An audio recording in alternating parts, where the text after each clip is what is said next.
he just gestured toward Tamita there, the Japanese rider who got his latest. Oh, Marvin stuffed it. Buried it. But this is not the last lap. There's still time to close that gap up. So both riders probably getting a little frustrated with trying to take different lines. Marvin wasn't really forced to the outside. He chose that line. Tamita gets out of the way. I think he just was in the wrong place, wrong time on that off cam, because he did try and jump out of the right when he noticed the riders coming through, the leaders. It's just a line that hasn't been used a lot, so it's still muddy, soft. There's no substance, there's no base to it. It's just all soft and wet from the rain yesterday. Oh, and then a stalled rider, making everyone have to change different lines. Gap's still closing. Yeah. Wow. Marvin running the gauntlet around these lap riders. But as you mentioned, Ken, he's still closing up a bit on Bogle. And that can make all the difference. Bogle 9 seconds away from getting the 2-lap board, but instead he has to go another lap. So it's 2.5 laps to go now. And more time to try to hold Musquin off. And we know Musquin can make quick passes if he gets to you. Yeah, at least now they got around that gaggle of lappers. I'm sure they'll still encounter another few more before the end of the race. And Bogle looks like he knows Musquin's coming, because all of a sudden Bogle seems to have the put the hammer down. And I know we're repeating ourselves, but Marvin knows this is critical. If you get this close, he's got to win this moto no matter what. This extra lap has definitely played in Marvin's favor in my eyes, because he's the one going a little bit faster. Yeah, he is. Just still not really in a position to make or try and make a pass. He's still a little bit too far away. Yeah, not quite striking distance. This is not the closest he's been. I think he's been a little bit closer somewhere around that previous lap. But here it is. 2-lap card is out. And last time around, dealing with all that traffic, Musquin was only 0.3 actually quicker than Bogle. Oh, what a mistake! Almost came off the bike.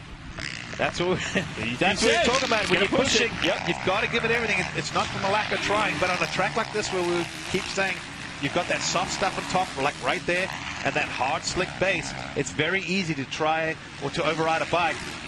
Now they're in the same shot. This is going to be it.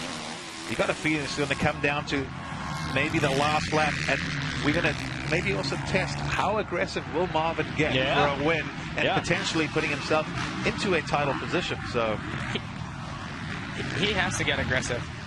Oh yeah, for sure. He has nothing to lose. So. Replay of the mistake from Marvin. So you see when they land, you can see the shiny stuff, not a lot of loose dirt, and then watch the front tucks. Ouch. Dangerous for the knee. Yeah, especially with someone that's had a knee injury. Yep. It's amazing how riders look at it and go, ooh, that's bad for the knee. Yeah, ask them how they know. Okay, so Musquin closing, but we mentioned the motivation for Bogle. He would love to win this moto. There is no incentive for Bogle to make it easy on Musquin at all. He's looking for a ride next year, which is as valuable as any championship. So he's going to fight with everything he's got. He really has poured it on here. Yeah, he's going to be stingy. And he's also really sort of hung it out. And who's that? That's Wilson. Wilson off the track. I think he went down. You can see him messing with his handguard. And we have, I believe, a replay of what happened to Wilson, who had a rough moto going. Watch the left side of your screen. Left, very left there. Dismounts. So the bike took the brunt of it. That's the same spot Savachi went down in practice, and which is why he won't be out there today. Yeah, that could have been much worse. Like you said, the bike took the hit. Mandy, she was just in the booth. She might have thought about. She might have been thinking right now. Should have stayed in the booth. Stay out of the way. Back to our leaders. And yes, it's leaders plural, because you got 2 riders in the same shot. Musquin has closed to the rear fender of Bogle, but there's only a lap to go. Yeah, white flag out. So can Marvin do it? We've seen one of the few spots where you can pass without a mistake. His spot is that triple step up. He's got to be close. See a little mistake from basically both of them. That turn's still very soupy. He's got to get a little bit closer, maybe a bike length or 2. Let's see if Marvin will scrub this jump, charge this corner. See, scrub, rip the tail off. He's pretty close. Now we're coming to where he's been strong. Let's see, will Bogle triple up or not? Yes, Bogle does. So for Marvin, he takes away his ammo by doing it. Yeah, good defense from Bogle. That has been where Marvin has made all his passes. Bogle executed the jump perfectly. Now this corner where some riders have made mistakes, Bogle's just going to grab a handful and hold on. Oh, he's right. Yeah. So Bogle able to execute to those 2 sections. Time running out now for Marvin. We're about a half a lap to go. Yeah, passing spots are starting to run out. Yep.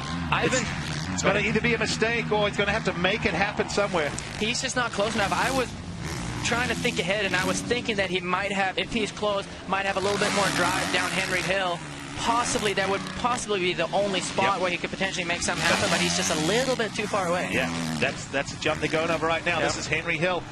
I think there might be one more spot. That's the rollers through the turn. If you absolutely nail those rollers on the bend, you could sneak up the inside and go the long way around before the finish line. Marvin B, creative as he has all moto long.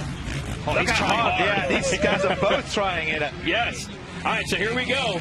The rollers are going to be coming up next. It was actually that spot last year where Zach Osborne of the 250s made a pass by leaping into the rider in front of him. But look at Bogle protecting the inside. Wow, good Two ride. doubles to go.